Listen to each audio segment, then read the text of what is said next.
പെരിന്തൽമണ്ണ ചെർപ്പളശ്ശേരി പാതയിൽ ആനമങ്ങാട് നിയന്ത്രണം വിട്ട ഓട്ടോറിക്ഷ ഇലക്ട്രിക് പോസ്റ്റിൽ ഇടിച്ച് മറിഞ്ഞ് 2 പേർക്ക് പരിക്കേറ്റു. ഞായറാഴ്ച ഉച്ചയ്ക്ക് 12 മണിയോടെയാണ് സംഭവം.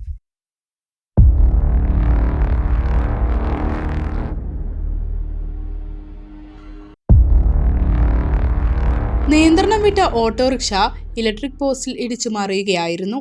ആനമങ്ങാട് സെൻട്രൽ മദ്രസയ്ക്ക് സമീപം ഞായറാഴ്ച ഉച്ചയ്ക്ക് 12 മണിയോടെയാണ് സംഭവം.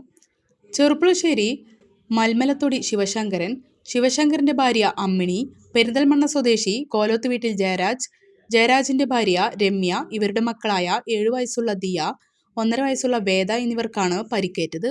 പരിക്കേറ്റവരെ നാട്ടുകാർ പെരിന്തൽമണ്ണ മൗലാന ആശുപത്രിയിൽ എത്തിച്ചു. ആരുടെയും പരിക്ക് ഗുരുതരമല്ലെന്ന് ഹോസ്പിറ്റൽ അധികൃതർ അറിയിച്ചു. ചമഞ്ഞൊരുങ്ങാം ചമയത്തിനൊപ്പം. ചമയം ടെക്സ്റ്റൈൽസ്, പെരിന്തൽമണ്ണ, മഞ്ചേരി.